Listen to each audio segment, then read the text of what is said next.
Browns 31-6 winners over the Dolphins here in rainy Cleveland, rainy Huntington Bank Field. And we are going to start with that defensive performance today because, Mary Kay, it was a dominant performance from this defense, shutting down Tua, shutting down this. I mean, it was a couple big plays from Devin Achane. Other than that, not much offense for the Miami Dolphins. This defense was absolutely dominant today. It really was. I mean, 3 interceptions, another dropped interception by Miles Harden, and then, of course, the special teams came through with another forced fumble. So 4 takeaways today, 21 points off of turnovers. But what a defensive performance. They held the Dolphins out of the end zone, and this is a football team that had been scoring some points. In 3 of their last 5 games, they scored 27 points. So this was not a team that was really super points challenged like the Browns were. And it was quite a dominant defensive performance and really, really good performances by Grant Delpit, Quinshon Judkins, and Tyson Campbell. And Ashley, it comes on the tail end of a week when a lot of these defenders were questioning some things. Grant Delpit talking about forgetting what it feels like to win. Myles Garrett questioning how often the Browns were running the ball, maybe even how he was being used. So just all of that happening leading into this game, and then this defense delivers, backing up their talk. Yeah, Grant Delpit, the first thing he said when he spoke in the locker room after the game was, "I remember what it feels like now." So kind of a cool moment. And look, even a guy like Tyson Campbell, right, who he just got here, came from a 4-1 Jacksonville team, got traded to a 1-4 Browns team, and played okay against the Steelers last week. But probably the most memorable play, unfortunately, was a touchdown he gave up to DK Metcalf in that game. And man, he really rebounded today with that pick 6. I look at it like he was really responsible for 3 scores, either by that pick 6 or the lack thereof, because he saved 2 touchdowns on an Achane 46-yard run. He chased him down, made the tackle. The Browns were able to hold them to a field goal after that. And then he also had a breakup against Jalen Waddle in the second quarter that would have been a touchdown. So really nice game from guys who were struggling last week or, a bit down after this loss. Offensively, it was about running the football. And it wasn't just about running the football, it was sticking with the run, something the Browns didn't really do much of in Pittsburgh last week.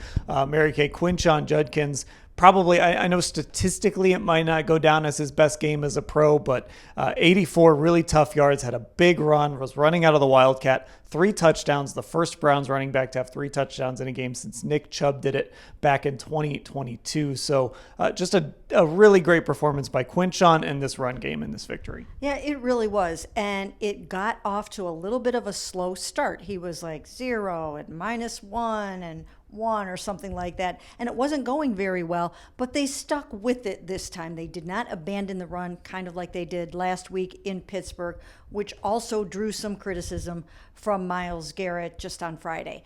So they definitely stuck with it, and then he broke that long 46-yard touchdown run with a jump cut and go.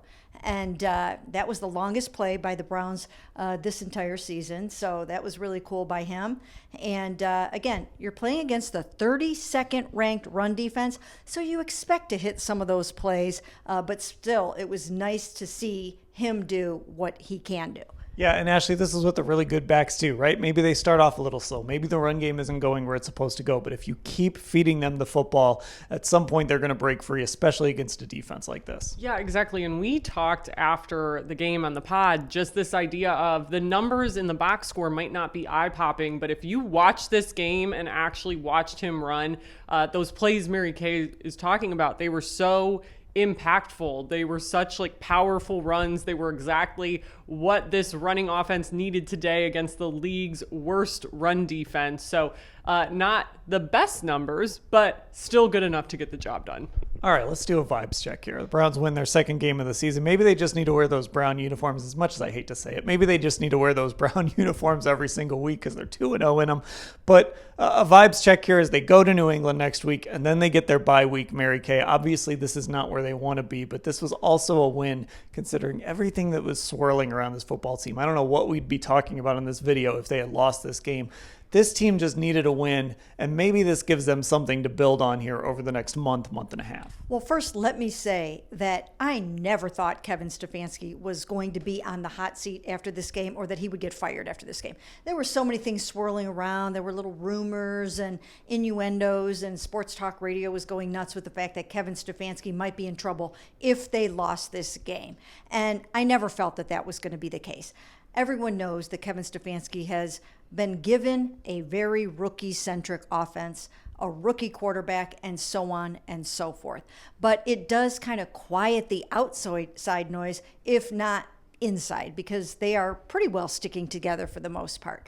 But it does kind of settle things down a little bit. And if you look ahead, they have some very winnable games coming up against teams that have won one game, no games, 2 games. They've got like 4 of those games coming up over the next 5 or 6 weeks. So, at least they can remain relevant for a while.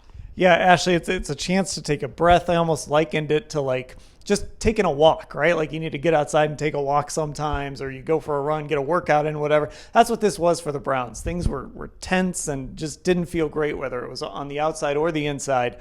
And they basically, this was their game where they got to get out and take a walk. Yeah, one win can really, I think, break up a lot. And I always think of the Kevin Stefanski phrase he likes. We haven't heard him use it in a while, but that winning is a deodorant, right? I think it's big. Even one win in the middle of a season where you're like, hey, we think we kind of know who this team is. We know the reality. We know they're in a different spot than in recent years in terms of the big picture aspirations for the season. But one win, I think, keeps everybody re-engaged, from the players in the locker room to the fans. It's just something different to talk about. Okay, Browns winners here in Cleveland. Rainy, sort of cold Cleveland, feeling like we're getting into that fall weather here. We will cover it all at cleveland.com/Browns.